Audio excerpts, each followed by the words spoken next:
Dengue রোগ কিন্তু আমাদের দেশে এবার অতীতের যে কোনো সময়ের চেয়ে ভয়ঙ্কর রূপ ধারণ করবে এমনটি পাবলিক হেলথের যারা বিশেষজ্ঞ তারা বলছেন। সেই ক্ষেত্রে ডেঙ্গুর জন্য কিছু বরাদ্দর কথা বলা হয়েছে যে ডেঙ্গু কিট এটা আমদানি করা হয়।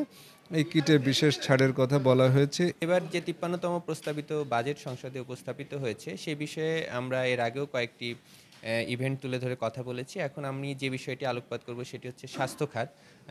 করোনা পরবর্তী এটি ২য় বছর। এই বছরে আসলে স্বাস্থ্যে তেমন খাতে তেমন কোনো পরিবর্তন এসেছে কিনা বা স্বাস্থ্যের বাজেট কতটুকু বেড়েছে সে বিষয়ে কথা বলব আমাদের এখানে বিশেষ প্রতিনিধি রাশেদ রাব্বি। তিনি মূলত স্বাস্থ্য বিষয়ক বিট ফলো করেন। আমরা একটু জানতে চাবো যে রাব্বি ভাই, এবার স্বাস্থ্য খাতে কি ধরনের পরিবর্তন এসেছে বাজেটে বা কোনো সুযোগ সুবিধা যারা সেবা নিবে বা সেবা গ্রহীতা আছে তাদের ক্ষেত্রে কি সরকার কোনো কিছু চিন্তা করেছে কিনা? আসলে বলতে গেলে যে স্বাস্থ্যের বাজেটের বরাদ্দ কিছুটা বেড়েছে। সেটা যদি বলি যে গত অর্থ বছরে স্বাস্থ্য বাজেটে বরাদ্দ ছিল ৩৮,০৫১ কোটি টাকা।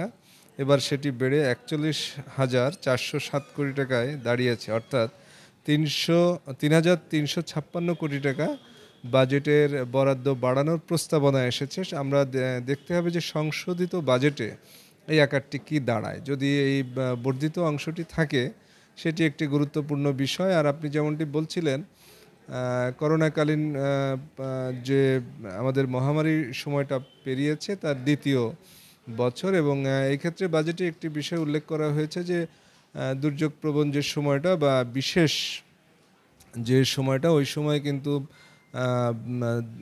একটি বিশেষ বরাদ্দ ছিল এবং সেই বরাদ্দটি এবারও রাখা হয়েছে বিশেষ পরিস্থিতির জন্য ২,০০০ কোটি টাকা। আমি মনে করি যে এটি একটি গুরুত্বপূর্ণ বিষয় যে যে কোনো স্বাস্থ্যের যে কোনো দুর্যোগ কমিউনিকেবল ডিজিজের ক্ষেত্রে বিশেষ করে হঠাৎ করে এই ধরনের দুর্যোগ আসলে এই ২,০০০ কোটি টাকা যে থোক রাখা হয়েছে এটি কাজে আসবে।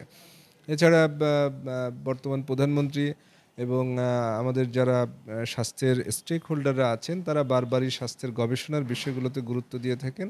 সেই গবেষণার বিষয়টিকে গুরুত্ব দিয়ে এবারও কিন্তু ১০০ কোটি টাকা বরাদ্দ রাখা হয়েছে। যদিও ১০০ কোটি টাকা স্বাস্থ্য খাতের গবেষণার জন্য খুবই অপ্রতুল বলে আমি মনে করি। কারণ কোনো মৌলিক গবেষণার কথা যদি নাও বলি, পাবলিক হেলথের যে গবেষণাগুলো হয়ে থাকে, জনস্বাস্থ্য বিষয়ক গবেষণা, সেই ক্ষেত্রেও কিন্তু একটি বড় গবেষণা করতে বেশ কয়েক কোটি টাকার প্রয়োজন পড়ে। সেক্ষেত্রে ১০০ কোটি টাকা আমার কাছে মনে হয় অপ্রতুল। এছাড়া বাজেটে আরও কিছু বিষয় উল্লেখ করা হয়েছে যেমন ডেঙ্গু। আমাদের একটি গুরুত্বপূর্ণ কমিউনিকেবল ডিজিজ বা সংক্রামক রোগ হচ্ছে ডেঙ্গু। যেটি ভেক্টর বর্ন ডিজিজ হিসেবে পরিচিত। এই ডেঙ্গু রোগ কিন্তু আমাদের দেশে এবার অতীতের যে কোনো সময়ের চেয়ে ভয়ঙ্কর রূপ ধারণ করবে এমনটি পাবলিক হেলথের যারা বিশেষজ্ঞ তারা বলছেন। সেই ক্ষেত্রে ডেঙ্গুর জন্য কিছু বরাদ্দর কথা বলা হয়েছে যে ডেঙ্গু কিট এটা আমদানি করা হয়। এই কিটে বিশেষ ছাড়ের কথা বলা হয়েছে। এছাড়া বাংলাদেশের বিপুল সংখ্যক রোগী যারা কিডনি রোগে আক্রান্ত এবং এই কিডনি রোগে যারা আক্রান্ত আছেন এদের অনেকেরই ডায়ালাইসিস করতে হয়। বেঁচে থাকার জন্য ডায়ালাইসিসটা একটি নিয়মিত বিষয় পরিণত হয়।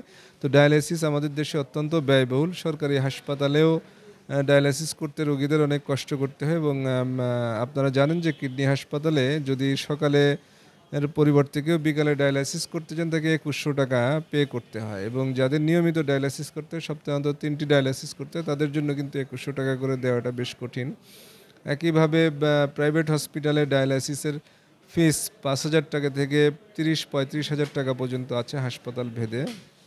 সেই ক্ষেত্রে ডায়ালিউড, ডায়ালাইজার এবং ক্যাথেটার এইসব অনেক বিষয়ের সঙ্গে সম্পৃক্ত থেকে এই বিষয়গুলোতে শুল্ক কমানোর একটি প্রস্তাবনা আছে। যদি সেটি বাস্তবায়ন হয় সংশোধিত বাজেটে এবং সেটি পাস হয় তাহলে হয়তো এই ডায়ালাইসিস রোগীদের কিছুটা অর্থ সাশ্রয় হবে যা ইতিবাচক দিক বাজেটের বলে মনে করছি।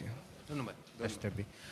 দর্শক শুনছিলেন রাশেদ রাব্বি, উনি আমাদেরকে জানাচ্ছিলেন এবার স্বাস্থ্য খাতের বাজেটের যে প্রস্তাবনা সেই যতটুকু তাতে যেটুকু বোঝা গেল যে ৩,০০০ কোটি টাকার মতো এবার বাজেটের প্রস্তাবনা বেশি করা হয়েছে গত বছরের চেয়ে এবং ডেঙ্গুকে প্রাধান্য দেওয়া আছে এবং কিডনি যারা রোগী আছেন তাদের ডায়ালাইসিসকে প্রাধান্য দেওয়া হয়েছে এবং ২টি জায়গায় ডায়ালাইসিসের ক্ষেত্রে শুল্ক কমানোর কথা বলা হয়েছে এবং ডেঙ্গুর কিট আমদানি করার জন্য অর্থ বরাদ্দ দেওয়া হয়েছে।